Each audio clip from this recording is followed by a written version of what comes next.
وطني الحبيب. وطني الحبيب. صباح الخير. صباح الخير.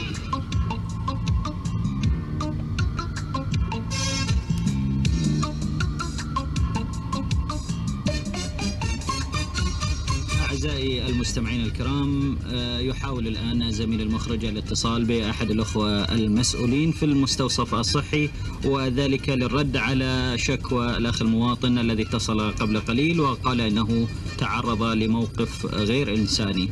ولحظات والأخ المخرج يواصل الاتصال.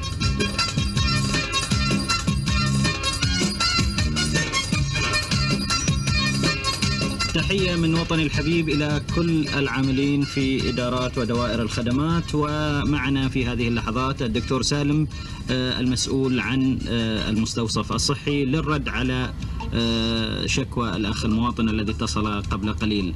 دكتور سالم، صباح الخير. أهلا ومرحبا. صباح الخير والله. لك تحية، ويمكن سمعت مكالمة الأخ المواطن اللي اتصل قبل شوي، فيا ريت تقولنا رايك في الموضوع وفي هذا الموقف اللي يقول هو حسب ما قال انه غير انساني وغير لائق. بسم الله الرحمن الرحيم. اولا انا اشكركم على هذا الاهتمام، واحنا كلنا في خدمة المواطن، واي شكوى تجينا نهتم بها ونحقق فيها. وبالنسبة للمواطن اللي اتصل فيكم، انا بنفسي حققت في شكواه واتضح لنا انه هو الغلطان، وتهجم على الطبيب وهو يمارس عمله، وتلفظ بالقول وبالفعل بما لا يليق. دكتور سالم، يعني في مثل هذه المواقف شنو هي نصيحتك؟ والله يا أخي العزيز، أنا والله أطلب بدوري من كل المراجعين التحكم في أعصابهم والخضوع للقوانين واللوائح وضبط النفس.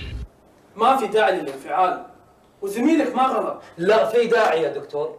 زميلي أخطأ وأنا شريكه في الخطأ، ومسألة إن إحنا نطلع الرجال غلطان فهذا شيء ضد القيم والأخلاق. خليك من هالكلام الكبير. الرجال ما حد يعرفه وما له أي قيمة في المجتمع، لكن مؤسستنا معروفة، ولما تطلع سمعة على مؤسسة طبية خاصة معناته إن الثقة تنعدم والمؤسسة تفلس وتفنش موظفينها. وطيب ليش ما يكون العكس؟ ليش ما ننصف المريض ونعاقب المهمل، سواء كان المهمل طبيب أو إداري أو ممرض؟ صدقني يا دكتور، ذيك الساعة الناس بتثق في المؤسسة وفي أطبائها أكثر. يا دكتور أحمد، ارجع حق شغل وخل هالمسائل الإدارية حق أهلها. اسمح لي أنا أعترض مرة ثانية يا دكتور. أنا ما أقدر أشتغل وأنا بنفسي قلق. لا، دوري كطبيب يا دكتور ما ينتهي بعلاج الجسد. لا، دوري كطبيب أرفض أني أتحول إلى منافق ومضلل.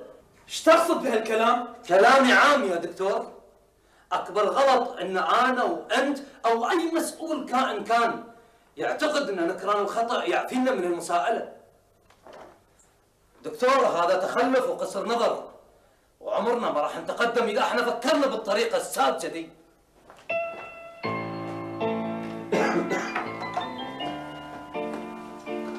أحمد، بدرية؟ صوتك اليوم بالتليفون ما عجبني الصبح، فقلت أكيد في شيء. جيت أتأكد من كلامي صح ولا غلط؟ فعلا يا بدرية، أنا منزعج ومتضايق. ليش؟ عسى ما شر؟ ما سمعت الإذاعة اليوم؟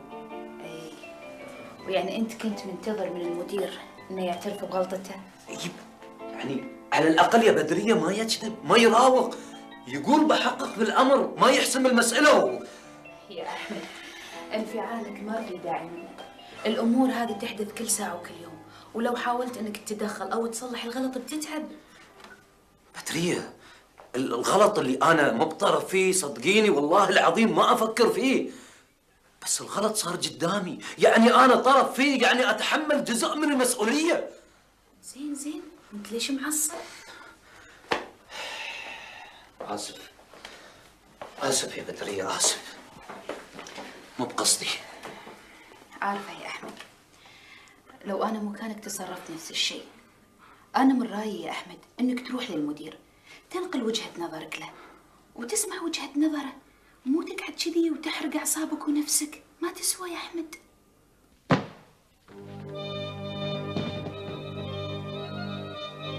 من البازابورت؟ أعصابك.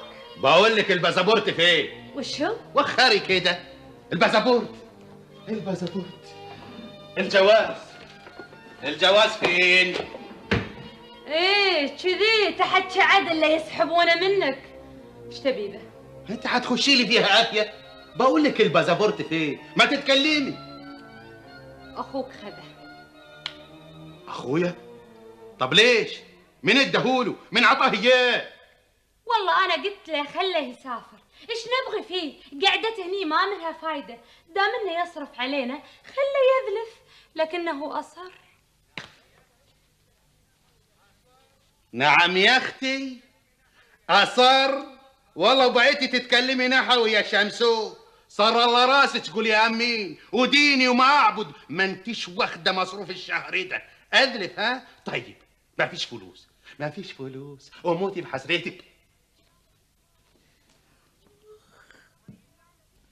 ايه ما يلام فيك.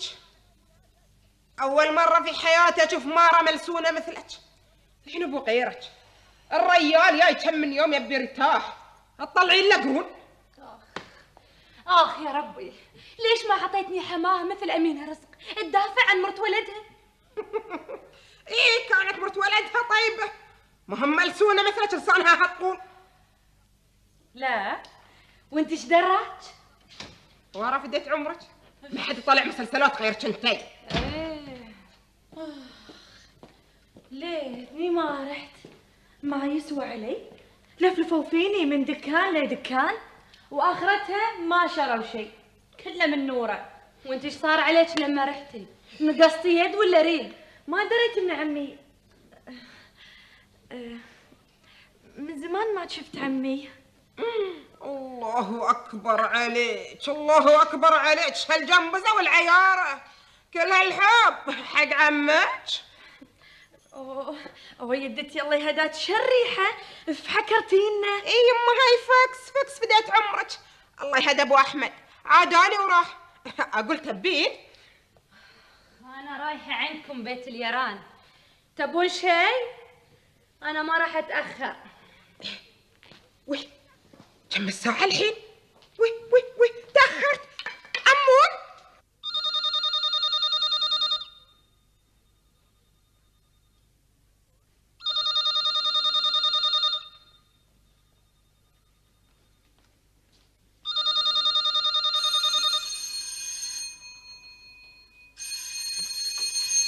الو، اهلا حصه، مرحبا. ايه فين ابوك؟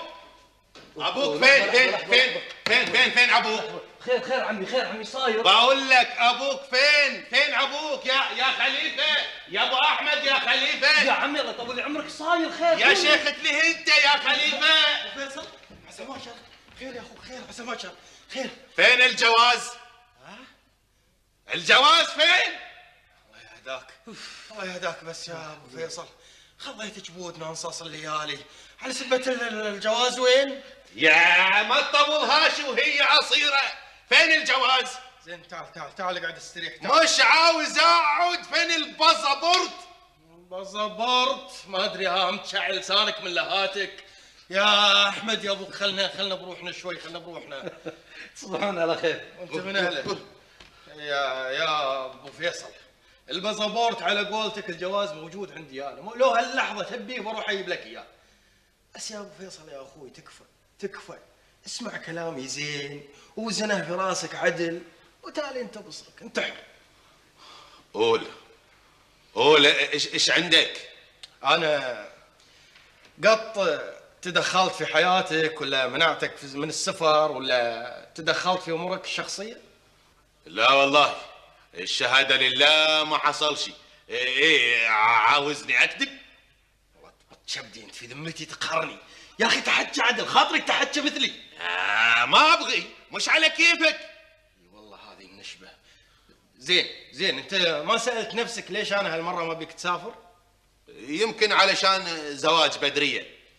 زواج بدريه لا علاقه بالموضوع، بس بعد في اشي وايد غير يا ابو فيصل. مثل وشو؟ فيصل ترك الدراسه، دريت ولا ما دريت؟ والله ما حدش قال لي.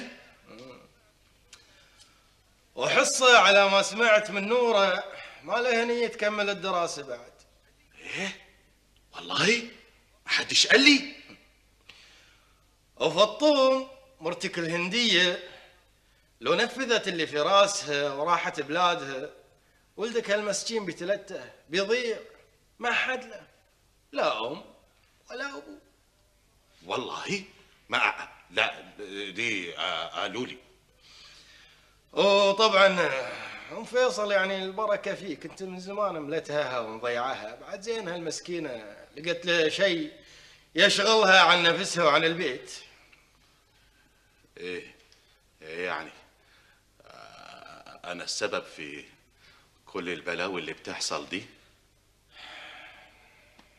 ابو فيصل يا اخوي، اقعد مع ضميرك مره واحده، مره اقعد مع ضميرك وانت بتعرف. الو الو، يا رب ايش في هذا؟ خلى الخط وراح.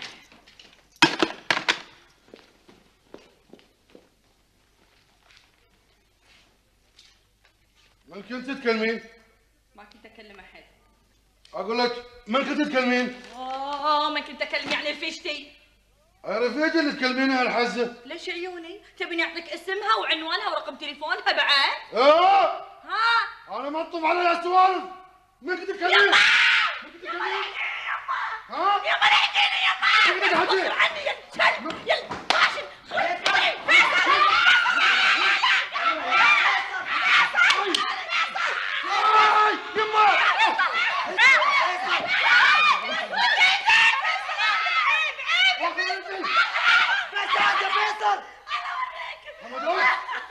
حمدو انت بجيلك على يا حمدو.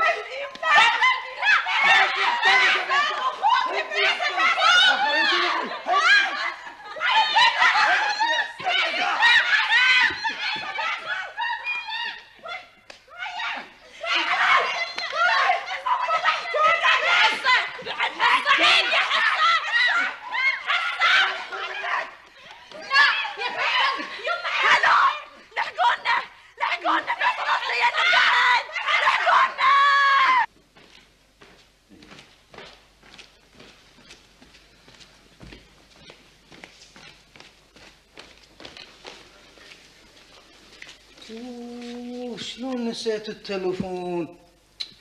ايه اكيد هذه حصه. ايش كذا؟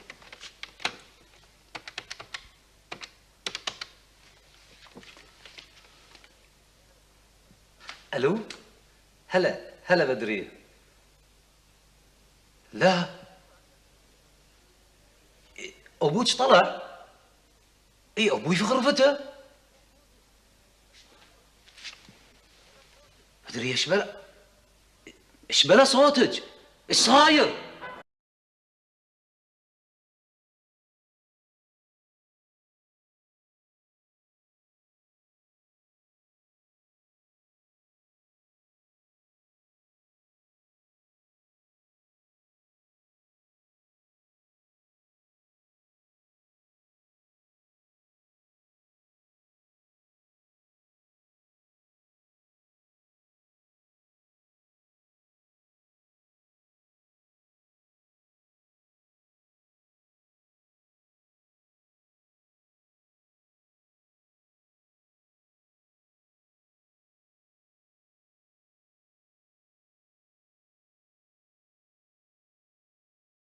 تتصلين بالشرطة عاد علشان اخوتي عصام؟ احسن، خليه يتأدب.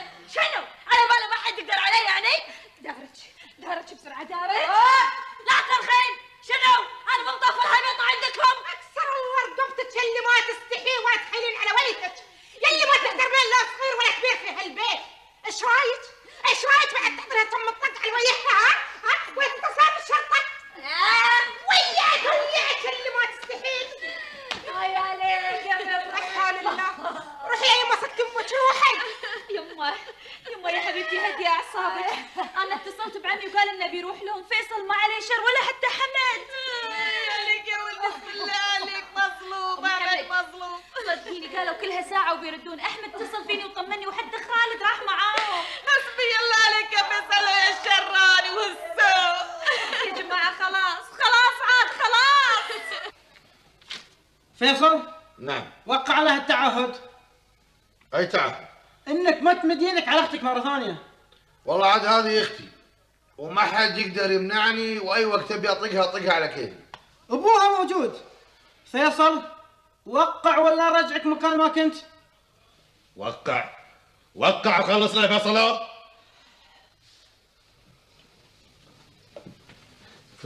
كفايه فضايح يا فيصل. وقع خلنا نطلع من المكان على خير. وقع يلا عاد يا فيصل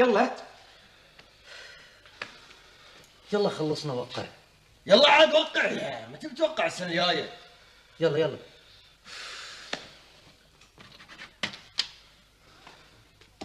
وانت يا حمد متنازل عن حقك ولا شلون؟ اللي حاصل بيني وبين اخوي فيصل خلاف عادي يا حضرة الضابط. كفو والله يا حمد، كفو والله يا ولدي. في شيء ثاني ولا هنروح؟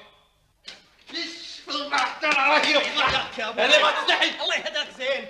الحمد لله على السلامة يا يمه. همت الزراير يا بالله على السلامة. حصة تلي سواميني يا حصة، وين بتروحين مني؟ عبرت انا بفوتها.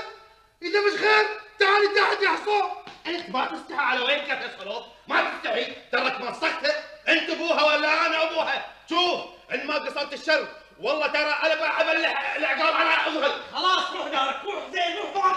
لا حول ولا قوة الا بالله. اكسر الشر يا فيصل واستح على وجهك. انت لا تحشم صغير ولا كبير في هالبيت.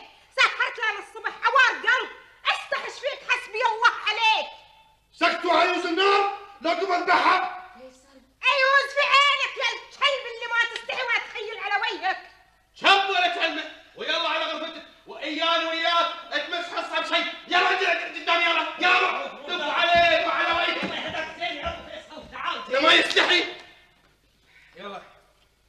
يلا يا نوره هاتي الصغيره ويلا. همت تعال حبيبي تعال.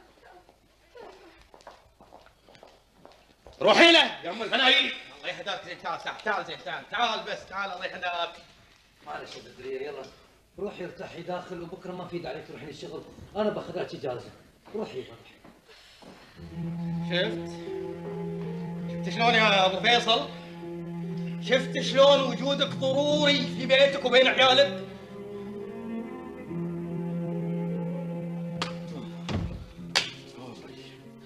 انا كنت متاكده انك ما نمت. ويني نوم عقب اللي سويتي فيني حصان؟ ويني نوم؟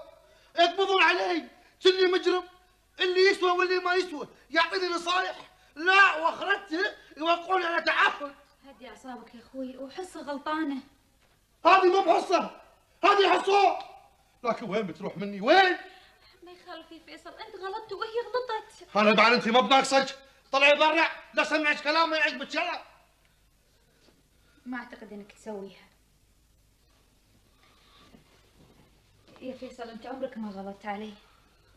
ما اعتقد انك تسويها الحين. خلينا نتفاهم بهدوء. فيصل يا حبيبي انت عاجبك اللي قاعد يصير؟ كل يوم والثاني تسوي لنا قصه ويسمعونها اليران وفضايحنا كلها عند اليران. عاجبك؟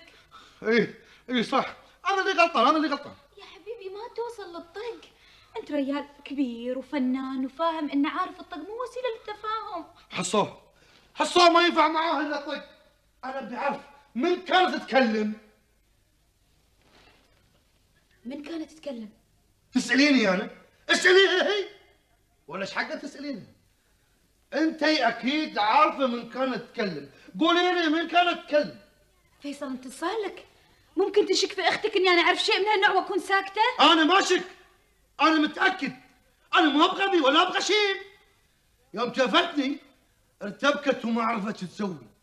انا لازم اعرف، لازم. موقف سخيف. حطيت نفسي في موقف سخيف. طلع الضابط يعرفني وناس ايش كثر كلن يسلم عليه. خير خير خير خير خير. انا ادش مراكز الشرطه.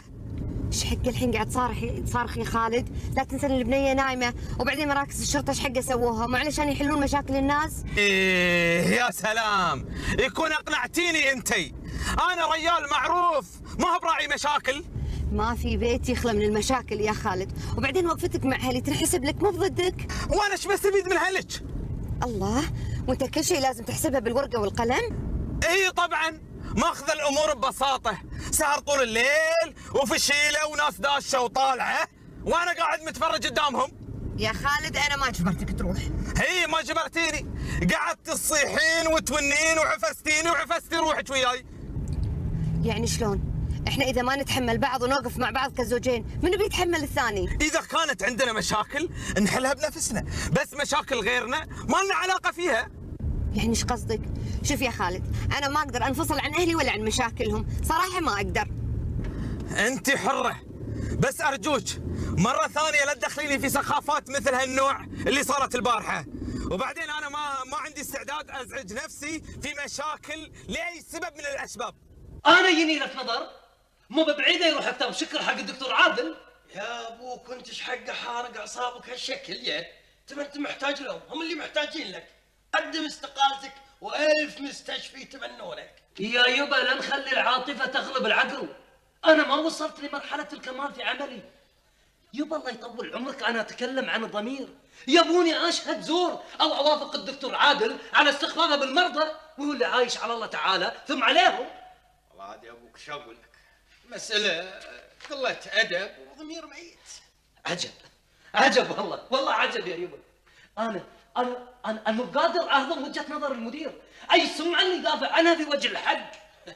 حق يا ابوك المساله مساله تجاره وانت فاهم وانا فاهم. ما يخالف، بيربحون اكثر بس يعاملون الناس بالاحسن، هذا اذا كان هدفهم تجاري. يبا انا متاكد ان هذا بيتكرر كل يوم، مع الاسف بيحولنا احنا الاطباء الى جنود مرتزقه ما عندهم ولاء لا لشرف المهنه ولا للمرضى. الله يهداك يا ابوك، انت هد اعصابك، الله يهداك هد اعصابك يبا. انت ليش مكبر السالفه كذي على خالي بلاش؟ انت الحين بسالك، هالورقه اللي معطينك اياها تاثر على شغلك؟ تاثر على معاشك؟ يا يبا تاثر على قناعتي بشرف المهنه، على احترامي للاداره اللي اتعامل معاها. لا يا يبا لا، انا لا يمكن استقيل، انا بتم طول عمري ادافع عن وجهه نظري حتى اخر لحظه.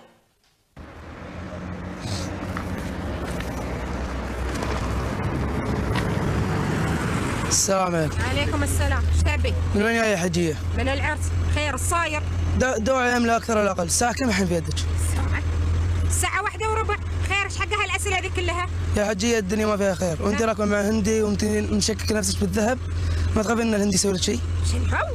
يخس الله ويسوي فيني شيء، والله لا اكسر راسه بهالعصا هذه. بعدين انت خوفتني، ايش فيك الله يهدوك؟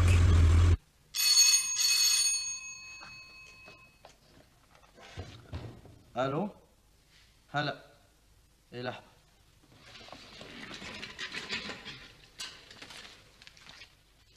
خالد تليفون. الو هلا، 10 دقائق واكون عندك، يلا مع السلامه. تعال يا حبيبي، وين رايح؟ عندك مانع؟ يا اخي عاد فرصه لغيرك يقضي اشغاله، عيشت وانا اغطي عليك؟ يبا ما ابغيك تغطي علي، خلاص ما ابغيك تغطي علي، واذا عندك شغل صدق اطلع، يبا هني ما حد يلاحظ وما حد يدري.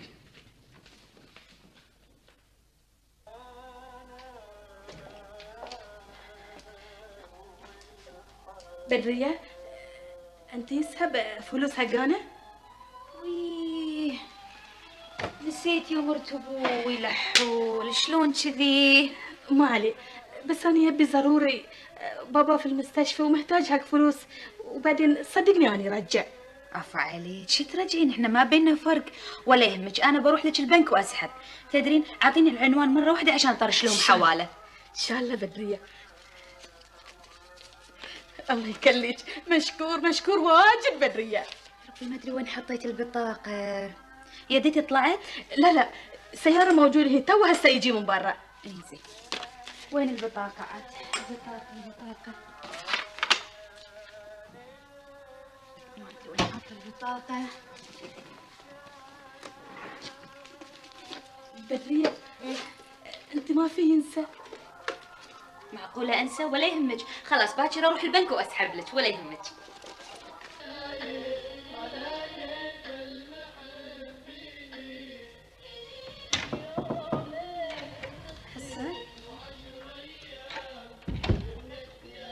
حصة شفتي بطاقتي؟ بطاقة البنك؟ اي تلقيني في جنطة البنية. على فكرة ترى ما عندك رصيد.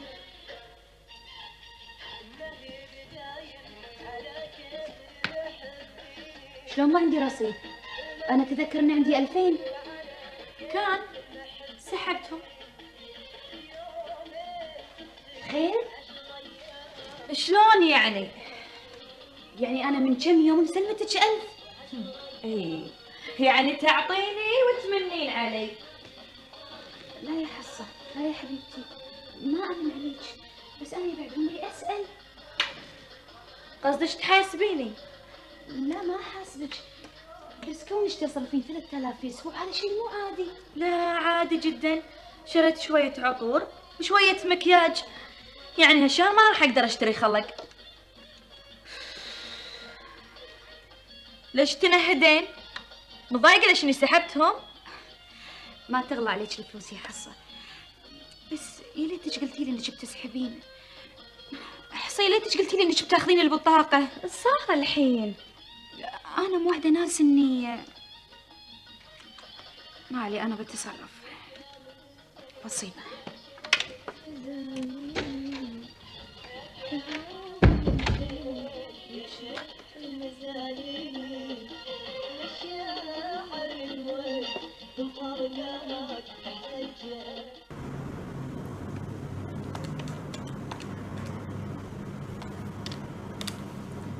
ألفين يا أصلا.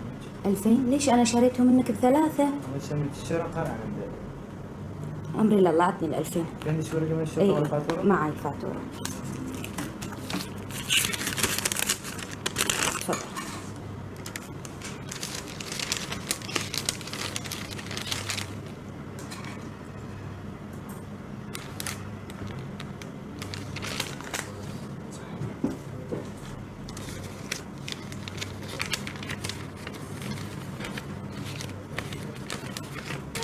شكرا. عفوا. تنبت أشياء بدرية، واجد مشكور، ما يقصر. العفو، بالعكس يا مرتبي أنا ما سويت شيء. بالعكس يا بدرية، أنت ما يقصر. ولا أقول ممكن أطلب طلب؟ اي تفضلي. أنت عارف أبوك واجد يسمع كلام مال أنتي. قولي له خلي يكللنا بيت أنا وهمد، الحين بيجي فردوس بعدين واجد مشكل. لا لا لا مشاكل ولا شيء، بالعكس هذا بيتكم، وحتى لو أبوي وافق إنكم تطلعون أنا ما وافق، أنتوا بين أهلكم وحبايبكم. شكرا شكرا. الله مبروك، حلو مبادئك. ايه بدرية، أنا شريتهم أمس.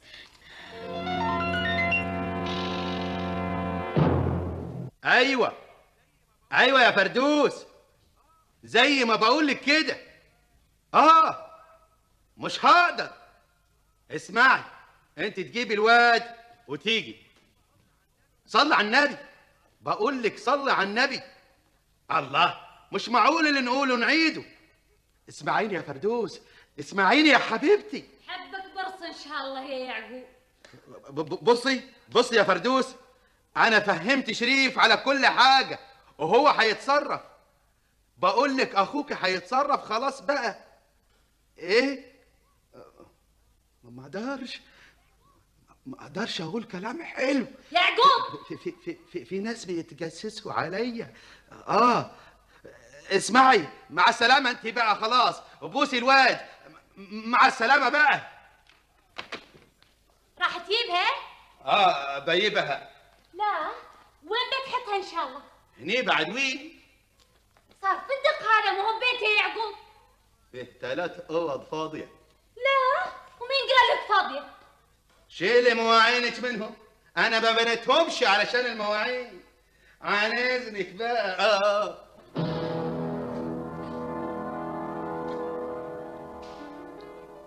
انت الحين من صدق بتجيبها؟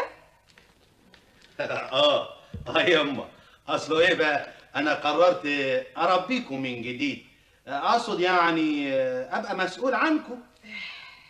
اسكت واللي يرحم والديك، انت ما بكفو مسؤوليه. الله الله الله الله الله. ليه يا اما بس كده؟ الله يسامحك. على العموم ربنا على المفتري. انت ورا ما تحكي مثلنا. ازاي يعني؟ ازاي يعني؟ لا يا يبا ما علينا، بس انت ما في بالك ان نسوانك بتهاوشون وبيسببون لنا مشاكل؟ وماله ياما وماله؟ اصل الحياه ايه بقى؟ من غير اثاره، من غير اكشن ما يبقاش لها طعم، بتبقى مسخه. على فكره ياما، الحاجات القديمه دي اللي عندك، الصناديق والحاجات دي بتفكرني بايام المماليك وايام صلاح الدين الايوبي، يعني حاجات كده من التراث القومي يعني يا يبا ما كأنك خرفت. لا لسه. ليه؟ يا حسرة علي، والله عطاني عيال مثل الأوادم، واحد مخه كله مع هالفلوس وطاير، والثاني مخ كلش ما فيه.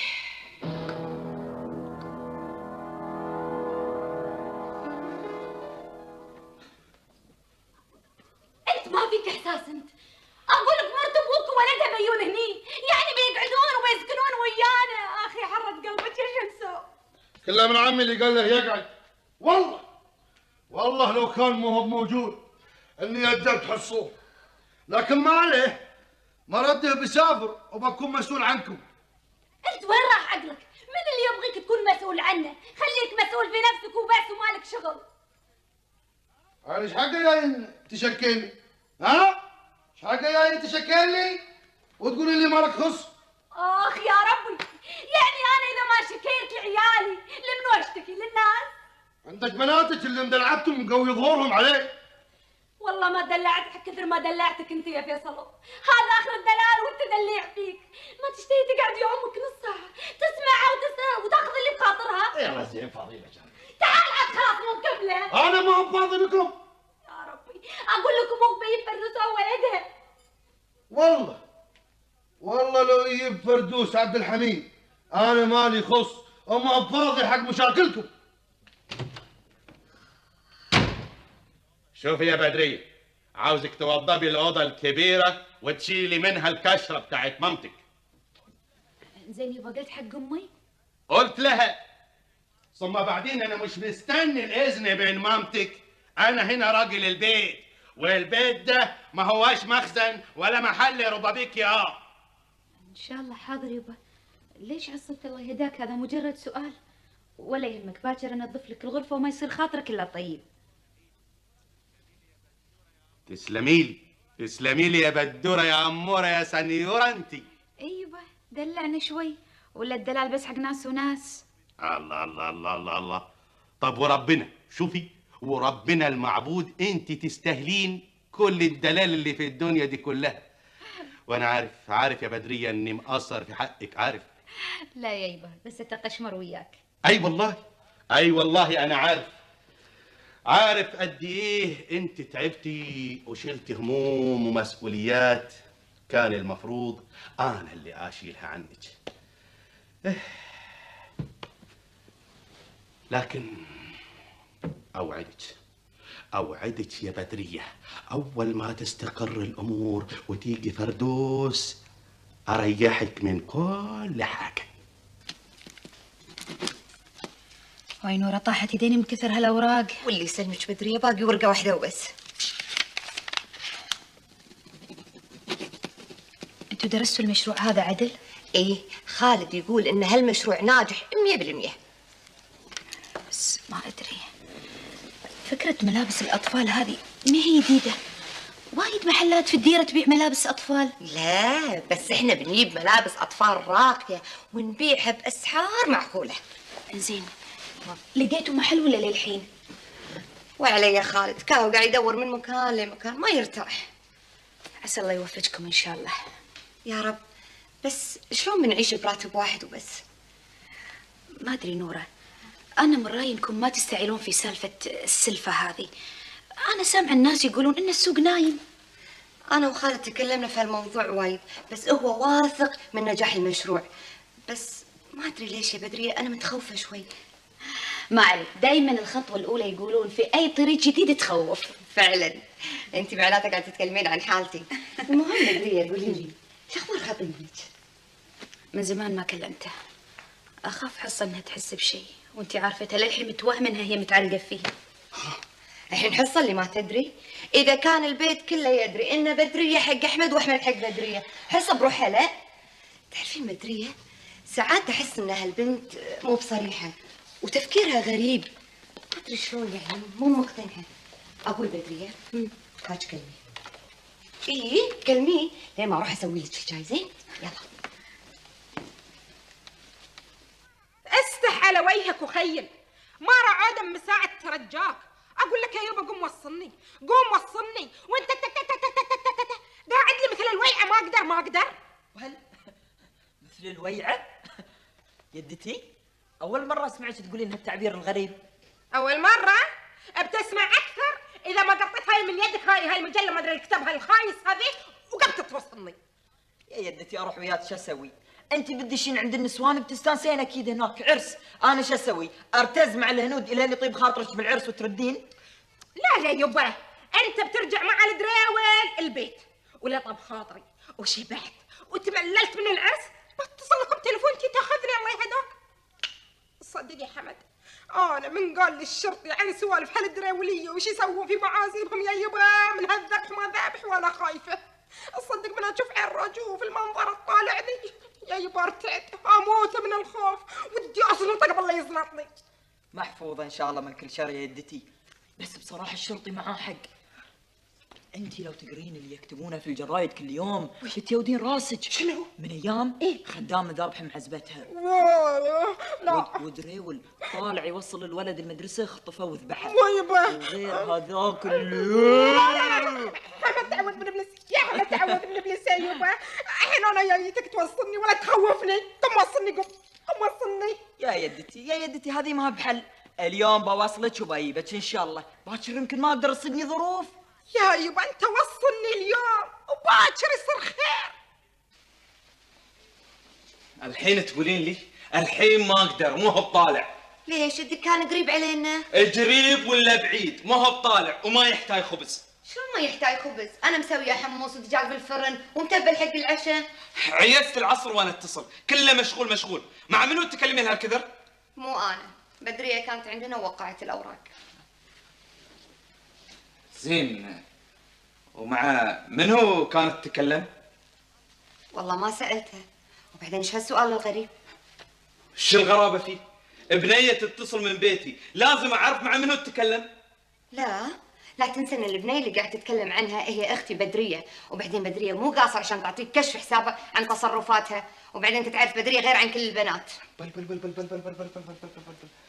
ما صار سؤال هذه. وانت من متى ترادديني هالشكل؟ شوف يا خالد، بغيت اوضح لك الصوره. انت ممكن تتكلم عن اي حد في هالدنيا الا بدريه. انا ما اسمح لاي مخلوق حتى لو كنت انت يمسها بكلمه واحده. اتعب على عينك يبا، انا الدراسه شلتها من راسي وارتحت. وكل ده عشان ايه؟ عشان التمثيل؟ يبا انا ماني بارض على المدرسه، وبعدين التمثيل هوايه. ايش بيه التمثيل؟ انا عندي هوايه التمثيل وانت عندك هوايه السمر واللف. اخرس اقطع لسانك علينا الحلق. واخر بغسل الحوش واخر. تهبد ايه؟ يخرب بيت اهلك يا ابن الكلب. عملت ايه؟ يا رجو. نعم امي. هات مفاتيح السياره. ان شاء الله. هات. وانت كمان. نعم. تعال هنا تعال.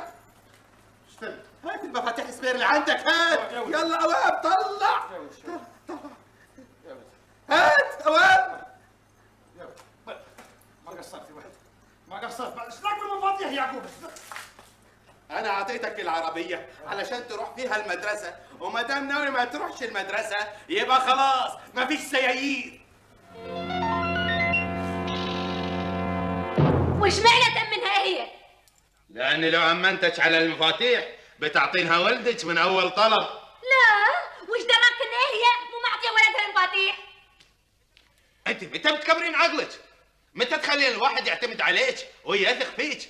ولدها عاقل مش طايش زي ولدك، ولا غاوي صرمحه في الشوارع زي ابنك، طول يومه قاعد في اوضته يذاكر، ولو احتاج يخرج برا ولا حاجه يخلي الدريول يوصله وما يعطلش البيت. صح، يا قبتي صح في عيونك ان شاء الله. شبك ان شاء الله، يعني تشوفوا عدل يا يعقوب تخلينا تحت رحمة الخبلة هذه. لا لا لا، من يقول؟ فاطمة ما شاء الله عليها عاقلة. فاطمة حتدي المفاتيح لراجوز الصبح يوصل حصة وبدرية، ويرجع ياخدك انت بقى للكوبايات والمواعين بتوعك، والظهر تاخد منه المفاتيح، ولو احتجتوه العصر لمشوار ولا كده تديله المفاتيح وترجع تاخدهم منه تاني. زين. والسيارة الثانية؟ السيارة الثانية عند ماما، وأظن انتهينا على كده. لا ما انتهينا، أنا مو موافقة. إن شاء الله عنك ما وافقتي. مش موافقة على كيفك، بس الخطوة دي لصالح فيصلوه علشان يحس إنه ما يملكش حاجة ويبتدي يفكر في مصلحته يا هبلة. إيه بس أنا اللي قهرني، قلت شلون تعطي هذه المدين هذه المفاتيح شلون؟ يا رب يا رب، الست دي هتجنني علشان هي بثق فيها وانت لا. هي عاقله وانت لا، هي عرفت تربي ابنها وانت لا. يا اني افقدك الشال، قولي امين. تستاهل.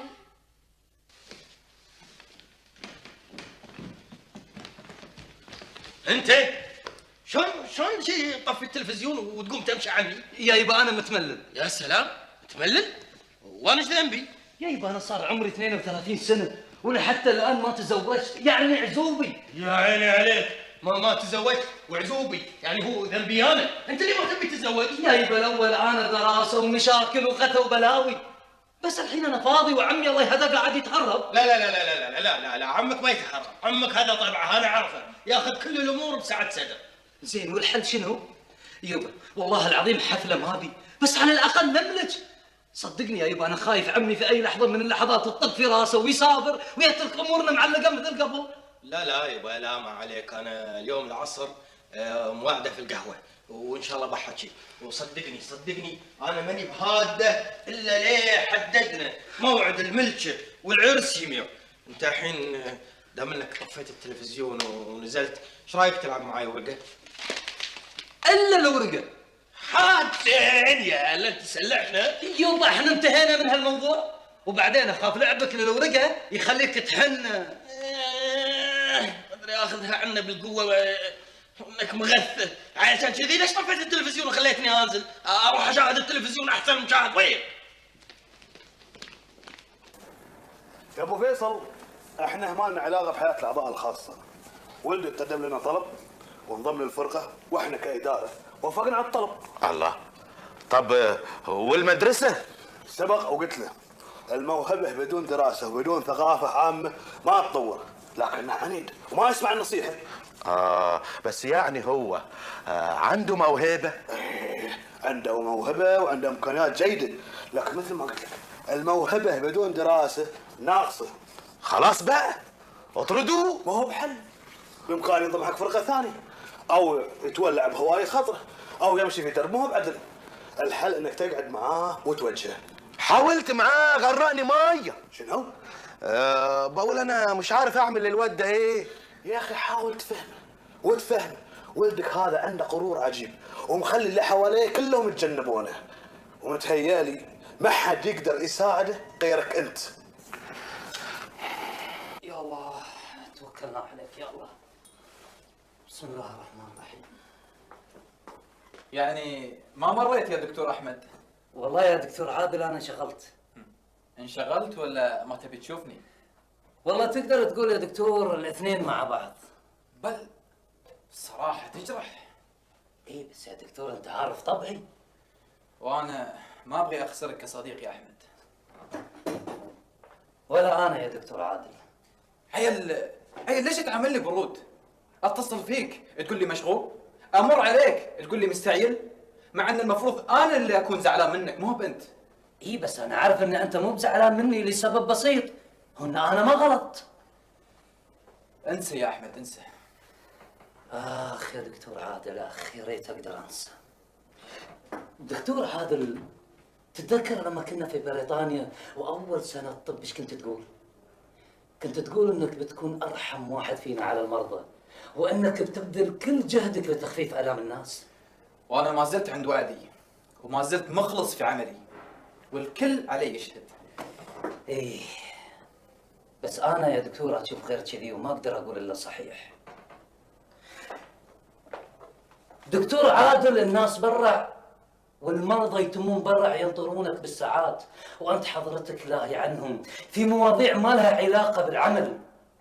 واذا دش عليك مريض وتكرمت عليه وكشفت عليه، مع الاسف تكشف عليه بسرعه ولا تدقق حتى في اوجاعهم.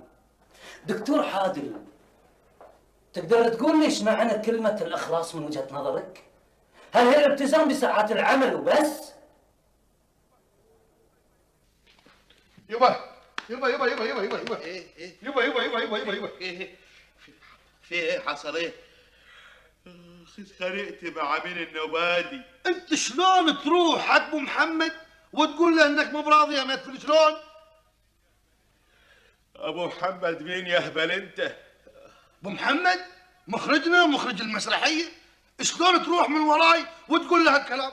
مو بعيب عليك؟ مو بعدل؟ تخلي قدام الشباب مطمزه كل كلمه والثانيه يقول لي شاور ابوك شاور ابوك. ليش تسوي فيني كذا يا يعقوب؟ ليش يا يعقوب ليش؟ يعوف في عينك صحيح قليل الحياة ما تختشيش. ده انا ابوك ومن حقي اسأل عنك وراك ولا قدامك. ثم انت لازم تفرح انه عندك ابو زي ايه؟ تسأل عني عقب 8 سنين؟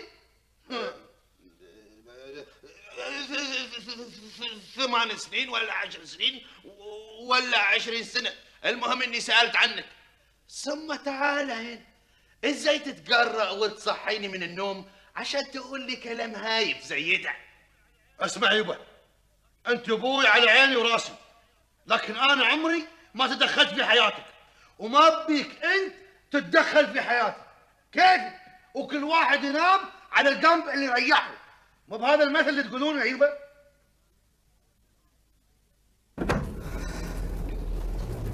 ها ايش رايك؟ في شنو؟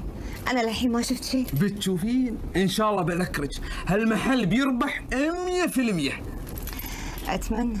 شوفي محلات الأطفال شلون ماشي سوقها، وأنا بجيب بضاعة زينة وببيعها بسعر معقول، وأكيد الناس بيتذابحون عليها. يا خالد يا خالد، الأسواق متروسة ببضاعة الأطفال، اللي قاعد تسويه مو شيء جديد. الجديد في جودة البضاعة وسعرها المعقول. بعدين أنا بجيب كمية محدودة، مو هو مثل غيري بالآلاف. بعدين أنت تعالي قولي لي إيش قصتك؟ أنا خبر المرة تفرح لما ريلها يحط ريله في أول طريق الربح والتجارة. أنت تكرهين لنا الخير؟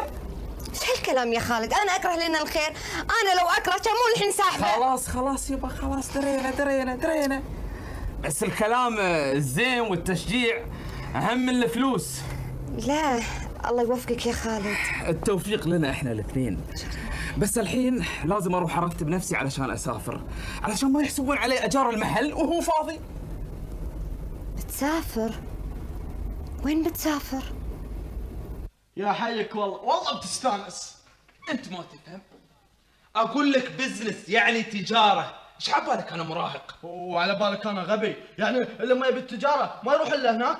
بلاد الله واسعه، تقص علي عاد الا انت. عاد انا ايش لي اعور راسي معاك؟ قول تبي شيء؟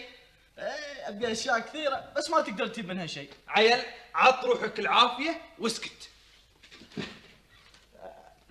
اقول خالد ما تبي سكرتير او رجل اعمال او حد يشيل لك الشنطه؟ انا حاضر والله العظيم. انا لو اوظف اللي تقول لي عنهم هناك ما بيكلفوني في شهر قد اللي بتكلفني انت في يوم واحد. انت ايش دراك؟ اسمع، يقول لي انت ايش دراك؟ اقول لك انا بتاجر شلون ادش في التجاره بدون ما احسبها كل صغيره وكبيره. انا ماني مسافر معك، بس قبل ما تسافر ارجوك قدم اجازه. انت خبر شلون اقدم اجازه وانت موجود؟ كل من يسالك عني قول له طلع شويه وبيرد، مع اني متاكد انه هني ما حد يسال عن احد. اخاف انك تطول، والله قدم اجازه احسن لك. اسمع كلامي يبا لا تصدق قدم اجازه. اسمع، انا باخذ بدالها فلوس تنفعني، واذا احد يسال عني انت تسد مكاني. اتصل بي تسلم عيونك. قم فيصل، قم يلا قم قم البس وصلني. البس وين اروح؟ قوم وصلني العرس ورد بعدين خذني. والله بعد واثقه من نفسها بعد العيوز. لا وتعطي اوامر ولا يهمها. تراك سندرتني، ترى انا ما احب النطره. وانا ما احب الاوامر. اكو عندك حمد ويوصلك. وفديت حمد انا، صار له اسبوعين يوديني ويجيبني، بس الحين فديت عمره عليه امتحانات وشهاده، وانت ساقط ولا راك شيء. اعطي الشور عاد انا. حطي موترج هذا في الدبل على غرسين واعطي المقفاج.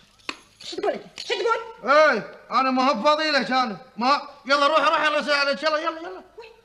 راحت روحك من الدنيا ان شاء الله، الحين انت يد عليه، تعلي صوتك علي انا. بعدين لك الشرف اصلا، اقول لك قم وصلني.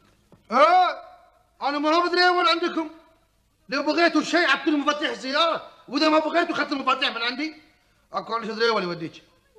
مولت عليك، ومن قال اصلا ان انت بتسوق السياره؟ لا يا حبيبي، انت بتجلس حذا الدريول والدريول ودينا ويجيبنا. ليش؟ ايش لما تطلعين بحراسه يا الاميره النائمه؟ ما دام انك خايفه شيلي هالذهبان عنك، شيلينه عنك، ولا اعطيك راي؟ طلعي لك ليسن فكي وفكي عمرك. عليك جزاك الله خير ما قصرتي.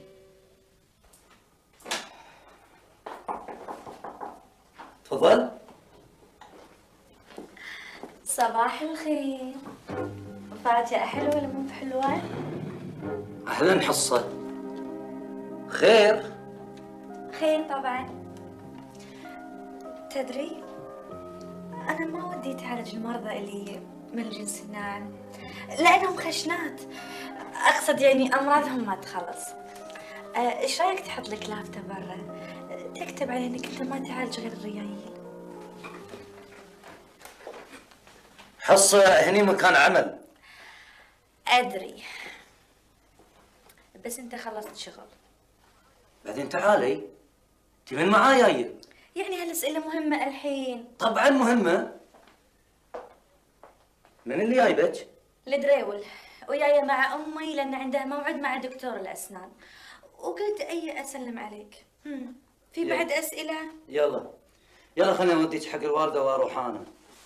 دوامي انتهى مثل ما قلتي.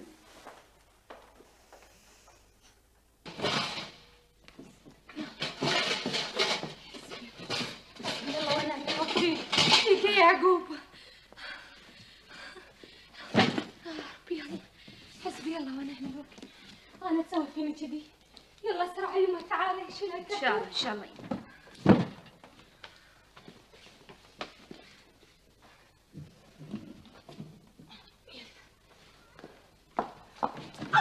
حاسبي يما ايدك، حسبي الله على ابوك اللي بيكسرنا.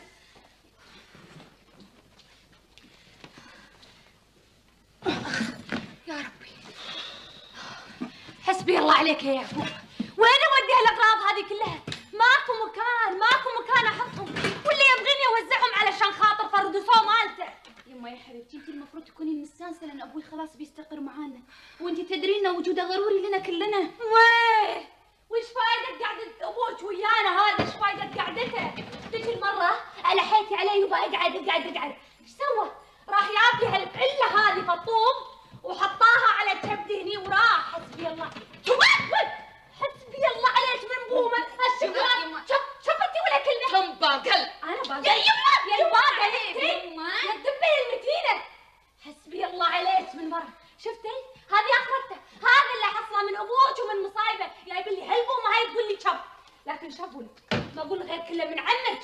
ايش له فينا عمك هذا؟ ايش له يتدخل في امورنا ومشاكلنا؟ يا يما اللي صار بين اخواني ترى ممكن يتكرر مره ثانيه، وانت تدرين ما عندنا ريال ممكن يوقف معنا في المواقف البايخه. ويه والله يوم عدوا الريايل عدت ابوها. يما عاد اسمحي لي اقول لك، حصة وفيصل ما يخافون من احد ولا يحسبون حساب لاي احد، ولما يشوفونك انت تطنزين على ابوي وعمي قدامهم اكيد بيقلدونك. خلاص كبروا ما حد قادر يحاسبهم. شوفي يا بدريه، لا تقطون بلاويكم على راسي انا بس. ابوك لو كان مثل باقي الرجايل يهتم بعياله كان ما صارت المشاكل هذه، لكن طول عمره يلا نفسي من بلاد لبلاد كان ابو بشير، ويوم طلع له الشعر الابيض تشبب صبغ شعره علشان فردوسوه، لا تقولين ان انا اللي طفشته بعد. يمه الله يهداك عيب هالحكي هذا، ابوي صحيح اهمل واجباته بس انتي بعد ايش فيني انا بعد يا بدريه؟ حبيتي تنتقمين من ابوي، اهملتي البيت واهملتينا. غلط غلط يا حصه، انت بعدك صغيره على الاشياء. ليش؟ كل رفيجاتي يحطون حمراء مكياج. انا ما اتكلم عن المكياج، مع اني ما اوافقك بهالشيء. احنا لما كنا في سنك كان كل اهتمامنا في الدراسه وبس، حتى كنا نستحي نحط كيف في عيوننا. زماننا غير زمانكم. والله اعتقد الفرق اللي بيننا سنوات مو قرون يا اخت حصه. ان شاء الله شهور. هم زماننا غير زمانكم. مثل ما تحبين، هذا مو موضوعنا. ارجو منك مره ثانيه ما تزورين احمد في عيادته. ولد عمي مو بغريب. قلت لك ما في داعي، ولد عمك في البيت مو في الشغل. ولد عمي في كل مكان وزمان. وبعدين تعالي انا ابي اعرف انت من قال لك ان انا رحت له؟ امي؟ لا اقصد ايه، وبعدين هذا مو موضوعنا. نوره من اللي قايل لك؟ اوه قلت لك امي. زين بروح اسالها. تعالي اقول لك. الحين ليش تهربين من الموضوع الاساسي؟ اوه عاد اي موضوع انت بعد؟ حصه اعتقد اني انا اختك العوده، يعني المفروض تتكلمين معي احسن من كذي. ايش اسوي لك؟ قاعده وتحققين معي، وبعدين انا لازم اعرف من اللي قايل لك. الظاهر عليك ان الكلام مو فايد معاك. مو دايما. سمعيني حصه، انت بعدك صغيره على هالشيء، واذا كبرتي على هالطبع والغرور اللي في راسك بتشوفين نفسك وحيده، الكل بيهرب منك.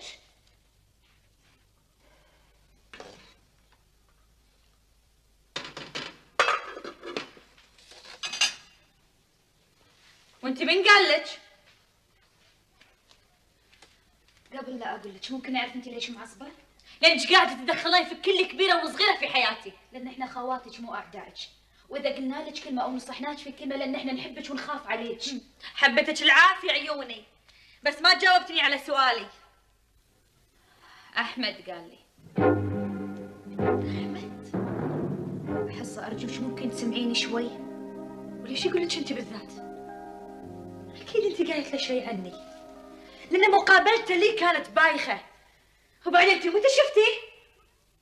كلمته بالتليفون وارجوك تسمعيني. حلو حلو، تكلمينه بالتليفون بعد وقاعده تنصحيني، وتدزي نوره تنصحني اني ما ازوره، مع اني انا كنت رايحه موعد مع امي. تسوي نفسك عاقله وانتي حصه. احمد مو من عمرك وما يفكر فيك الا مثل اخت. لا والله هو اللي قال لك؟ يما تعالي سمعي، تعالي سمعي بنتك العودة، بنتك الراكزة. حصة عيب هالكلام هذا. شو مسوية بدرية حصو؟ اي انا حصو وهي بدرية، سأليها ايش بينها وبين احمد؟ اي احمد؟ اي احمد؟ احمد ولد عمي؟ والله ضحكتيني يا حصو، ما عندك سالفة. احمد يمه خاف منها وعقب ان شاء الله بيملك عليها.